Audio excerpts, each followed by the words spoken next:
नमस्ते विद्यार्थियों, मैं नरेंद्र कुमार गुप्ता। आपको पता है पिछली जो वीडियो थी उसमें हमने प्रश्नावली 2.2 के 9 तक के सवाल किए थे। आज हम इस वीडियो में क्वेश्चन नंबर 10 से आगे के सवालों को हल करेंगे। वीडियो को अंत तक देखना है, लाइक और सब्सक्राइब आपको करना है। अब देखिए, ये जो सवाल है हमारे समीकरण के सवाल हैं जिसमें एक चर समीकरण है। तो यहाँ हमने देखा किसी कक्षा में बालक और बालिकाओं की संख्या में अनुपात 7:5 है। यदि बालकों की संख्या बालिकाओं की संख्या से 8 अधिक है तो देखिएगा, यहाँ हम इसको हल करते हैं। तो बालक अनुपात बालिका, यहाँ पर कितना है 7:5।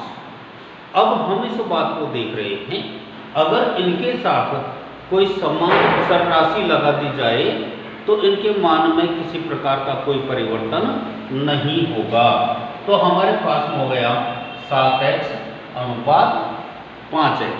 हमने इसको अनुपात रूप में ले लिया, लेकिन ये कह रहा है यदि बालकों की संख्या बालिकाओं की संख्या से 8 अधिक है, अर्थात प्रश्नानुसार में हमारे पास कह रहा है बालकों की संख्या ज्यादा है। कितनी ज्यादा है? अगर हम बालिकाओं की संख्या में 8 जोड़ देते हैं तो हमारे पास इन दोनों की संख्या बराबर हो जाती है। तो अब आपने देख लिया कि बालकों की संख्या x 7x और बालिकाओं की संख्या 5x हमारे पास में है और हमने इसको प्रश्नानुसार जमा लिया। अब क्या करना है, इसको पक्षांतरण करेंगे। तो देखिएगा, पक्षांतरण करने पर अब हम पक्षांतरण कर देते हैं तो ये 7x माइनस 5x बराबर 8। 7x में से 5x हटाएंगे तो हमारे पास बच जाएंगे 2x बराबर 8 और x बराबर 8/2। तो x बराबर हमारे पास कितना आ गया 4। अब हमने देखा कि बालकों की संख्या कितनी है 7x। तो हमारे पास में हम इसको हल कर लेते हैं, लिख लेते हैं बालकों की संख्या। देखो, तो बालकों की संख्या के लिए हमको क्या करना है, 7 × 4 बराबर 28। और बालिकाओं की संख्या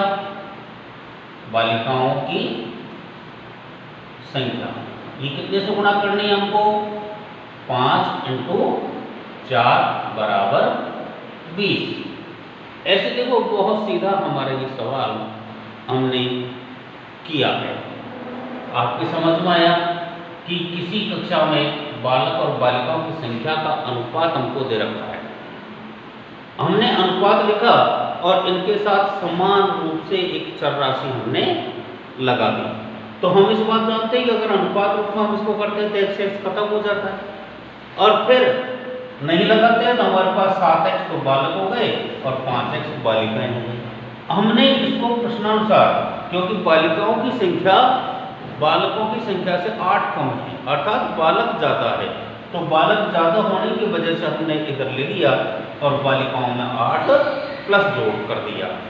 तो हमारे पास में बालकों की संख्या और बालिकाओं की संख्या दोनों समान हो जाती है। और ऐसे हमने इसको हल करके x का मान प्राप्त कर लिया।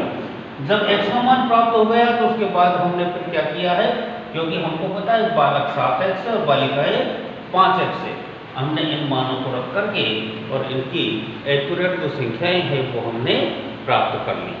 अब देखिएगा, अगला सवाल हम करते हैं। प्रश्न संख्या 11। बाईचुंग के पिताजी उसके दादाजी से 26 वर्ष छोटे हैं।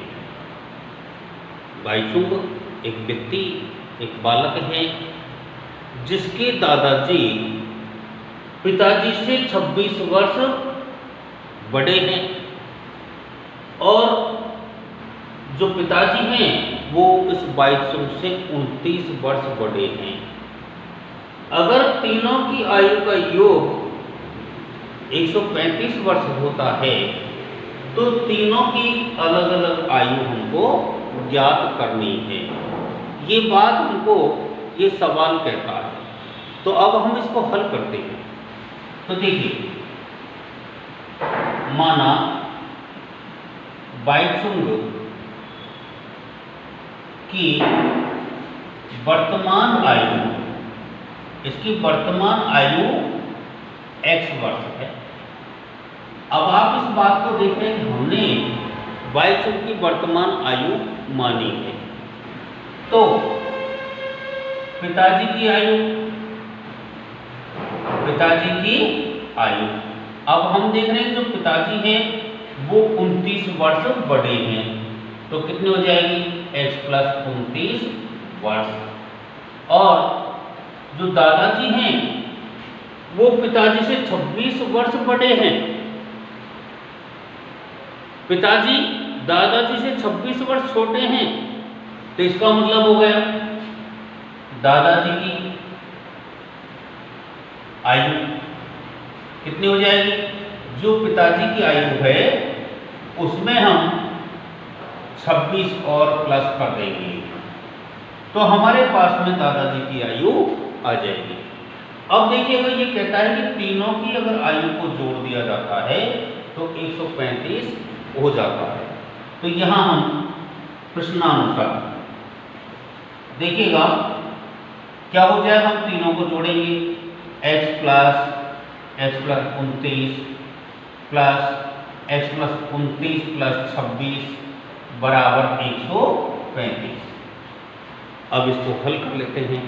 तो देखिए 1, 2 और 3x प्लस इनको जोड़ देते हैं, 9 और 9 18 और 6 24, हासिल 2 और 2 4, 2 6 और 2 8 बराबर 135। अब एक सरल समीकरण हमारे पास प्राप्त हो गया। तो हम क्या करेंगे? पक्षांतरण कर लेंगे। पक्षांतरण करने पर तो हमारे पास क्या हो जाएगा? 3x बराबर 135 माइनस 84 और x बराबर घटा दीजिएगा 1, 13 में 60 गए तो 5 बटा 3। तो x बराबर हो गया 17। इसका मतलब x का जो मान है वो हमें 17 प्राप्त हो गया। अब हम क्या करेंगे? इन तीनों की वर्तमान आयु ज्ञात करेंगे। तो देखो, बाइचुंग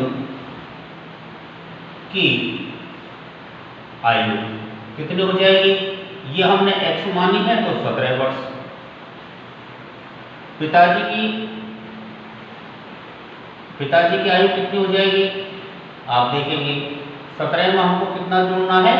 29 बराबर 9 और 7 16, 2 और 2 4, 46 वर्ष। और दादाजी की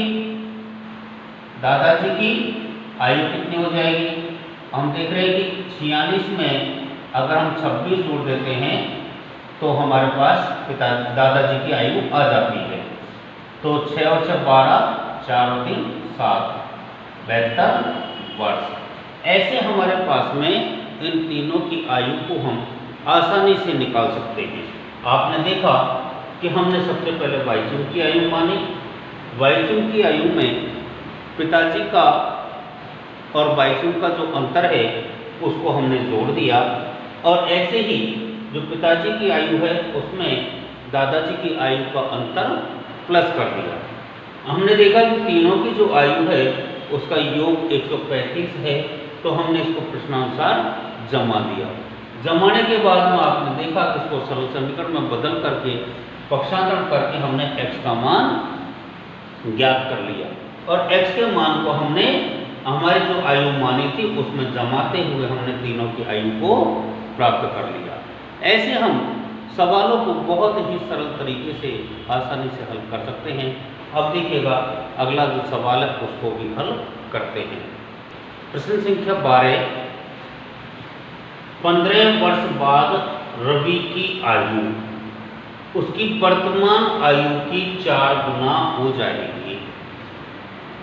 तो वर्तमान आयु ज्ञात कर देंगे। देखो बहुत सीधा हमारा सवाल है। हम इसमें रवि की वर्तमान आयु को मान लेते हैं। माना रवि की